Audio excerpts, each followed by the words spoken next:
Join me as I dive deep into the Book of Enoch to uncover the secrets about angels and demons that most people do uneven know exist. Oh, we all know about the angels and demons. But what we know is only the tip of the iceberg. Yes.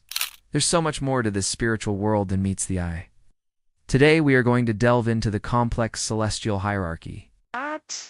Uncover the secrets of the Watchers and explore the surprising roles that angels played in the ancient Jewish cosmology. Also, stick around until the end because we have a special treat for you. You don't want to miss it? So let's get started. The Book of Enoch, also known as the First Book of Enoch, or the Hebrew Book of Enoch, is an ancient Jewish text that was highly influential in shaping early Christian angelology. Written between the 3rd century BCE and the 1st century CE, it was an integral part of the Old Testament in the Ethiopian Orthodox Church, the Eritrean Orthodox Church, and the Oriental Orthodox Church. Despite being removed from most biblical canons, its profound impact on the development of angelic and demonic understanding cannot be ignored. It's from this rich source that we'll be drawing to further our exploration. As we delve into this fascinating text, we come across a hierarchical structure of the heavenly beings referred to as the Grigori, or Grigor, a term often mistranslated as fallen angels. These Grigor were once radiant celestial beings inhabiting the third heaven, characterized by their immense size, surpassing the size of humans by many folds. Their wings were vast, their faces radiant, and their eyes filled with wisdom. But despite their angelic nature, they fell from grace due to their insatiable curiosity and disobedience. What was the catalyst for this fall? Forbidden knowledge? To Gregory, driven by an unquenchable thirst for wisdom? Delved into secrets they were not meant to know, thereby incurring the wrath of God. As punishment, they were banished from the third heaven and confined to the fourth heaven. This marked a significant event in the celestial realm, forever altering the balance of power and knowledge. However, the Grigori were far from ordinary angels. They were watchers, celestial beings whose primary duty was to observe and report. Their original purpose was to guard and protect humanity, to stand as silent sentinels against the forces of darkness. Yet their fall disrupted this cosmic order, setting in motion a chain of events that would have profound implications for the future of humanity. And here's where the Watchers enter the narrative. Known in other texts as the fallen angels, these enigmatic beings play a pivotal role in the broader angelic hierarchy.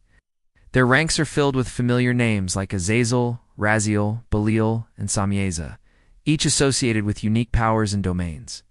But what sets them apart from the Grigori, in essence? The Grigori and the Watchers are two sides of the same celestial coin. Both were once radiant angels serving a divine purpose. But the Watchers represent the fallen, those who succumbed to the temptations of forbidden knowledge and were cast out of the heavens. Their fall serves as a cautionary tale, a reminder of the precarious balance between obedience and curiosity, between divinity and damnation. But the story doesn't end there. The Watchers, despite their fall, retain a spark of their former glory. They are neither wholly evil nor beyond redemption. This nuanced portrayal challenges conventional notions of good and evil, suggesting that even those who have strayed can find their way back.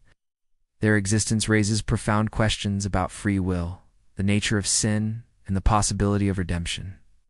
As we continue to explore the celestial tapestry, we encounter yet another enigmatic group, the angels. These ethereal beings are messengers of the divine, serving as intermediaries between the heavenly realms and the world of humanity. Their roles are diverse, ranging from delivering divine messages to protecting the righteous and battling the forces of darkness.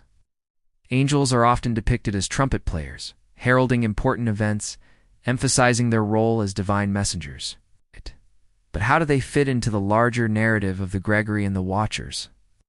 The angels serve as a stark reminder of the celestial order of the hierarchy that existed in the ancient Jewish cosmology. They are the embodiment of divine order, upholding the cosmic balance that the Watchers had disrupted. In their ranks are some familiar faces: Michael, Gabriel, Raphael, and Uriel, whose names echo through various religious traditions. Michael, often portrayed as a warrior angel, is associated with courage, strength, and unwavering commitment to the divine. Gabriel, known as the messenger angel, is the herald of important events, bringing tidings that shape the course of human destiny. Raphael, the healer angel, is celebrated for his ability to heal and guide those who seek his aid. And Uriel, the wisdom angel, is revered for his light and wisdom, dispelling darkness and illuminating the path to righteousness. Their presence in the ancient Jewish texts highlights the central role that angels played in the understanding of the cosmos. They were not just celestial beings, but active participants in the lives of humanity, influencing events and guiding individuals on their spiritual journeys. As we continue to unravel the complexities of the angelic hierarchy, we find ourselves confronted with a question that has echoed through millennia. What is the true nature of demons? Are they inherently evil, devoid of any possibility for good? Or do they, too, possess a capacity for change, for repentance, and even salvation?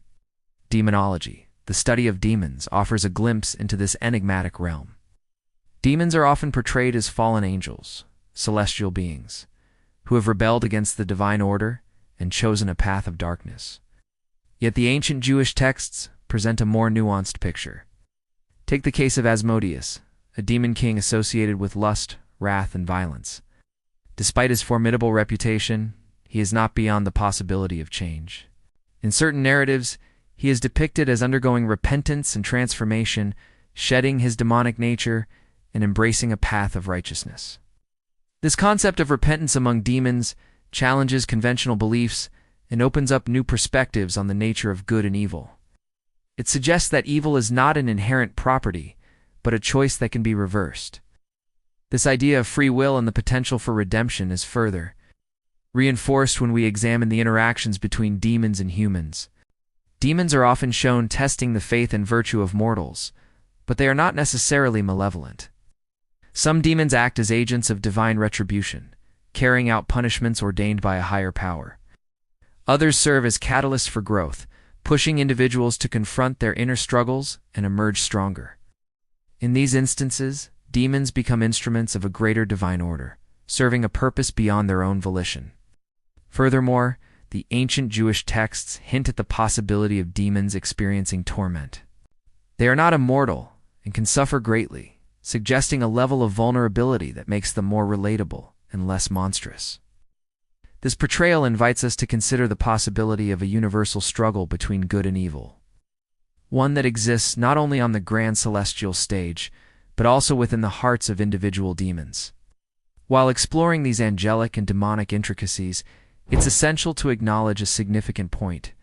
The Book of Enoch, along with other non-canonical texts like the Testament of Solomon and the Testament of Abraham, offer alternative narratives that challenge or contradict the accounts found in the canonical biblical texts. For instance, the creation narrative in Genesis describes the creation of the world in 6 days, with humans being created on the 6th day. However, according to the Book of Enoch, the Gregorii were created first, followed by other celestial beings, including the angels and demons. This different ordering challenges the Genesis account, presenting an alternative framework for understanding the beginnings of the cosmos. Similarly, the concept of the fall of the Watchers, as described in Enoch, differs from the traditional Judeo-Christian narrative of the fall of Satan. In Enoch, the Watchers are punished and confined, whereas in the canonical texts, the fallen angel, Satan, is often depicted as an adversary who tempts humans and rebels against God.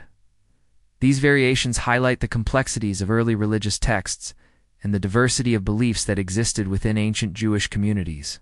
It's crucial to remember that these non-canonical texts, while influential, were ultimately excluded from the biblical canon by early church councils. The decision to exclude them was based on theological and historical considerations, leading to their classification as apocryphal or pseudepigraphical.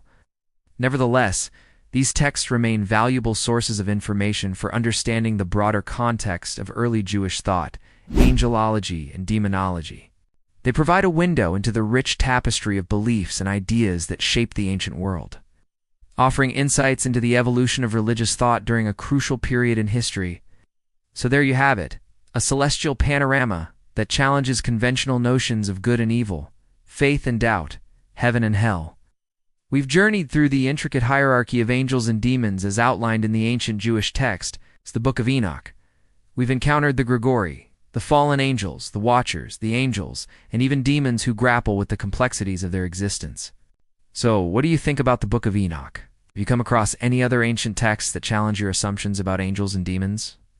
Please share your thoughts in the comments below, and be sure to check out my other videos exploring ancient texts and their mysteries. Thank you for joining us on this celestial journey. Till next time, may your path be illuminated by the wisdom and wonder of the cosmos.